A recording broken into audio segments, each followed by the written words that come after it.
a lot of psychiatrists ask for something called as Rorschach test. Do you ask for something like that for gender dysphoria, and why is it related to gender dysphoria? I don't ask for. See, Rorschach is a ink blot test. Like it will be like a random abstract picture, and the psychologist will ask you to tell you what do you see there and all. I said the whole test has some utility in some problems, but most often I rather believe in a clinical interview where you talk to a person and find out rather than trying to unravel something which they didn't even know and they saw it. And so even leave alone for transgender kind of problem, even for other issues, I don't, because sometimes when you cannot make a diagnosis, not leave alone this, I'm talking about general psychiatric patients. If you can't make a diagnosis clearly, it's too complicated. And you do a Rorschach, even that results will be complicated, because what the patient tells you is what will come up. So you don't need that to make a diagnosis. That's my opinion. So I don't use that.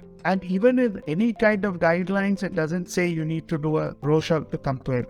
We've heard from some psychiatrists about something called as a gender identity assessment scales. Do you know what it is and how is it relevant in GD? Assessment scale for practically everything. Standardized scales, I don't use it. Like for example, OCD has scales to measure, especially like I don't use it routinely in my clinical practice. But if you're doing research with drug therapy or psychotherapy, to monitor change, you need to use those scales to have valid results. So in those cases, like for depression, there are scales, assessment scale. Anxiety, there are assessment scale. But then in a clinic, we don't sit with a scale and say, okay, you got 17 out of 35, so you've got depression.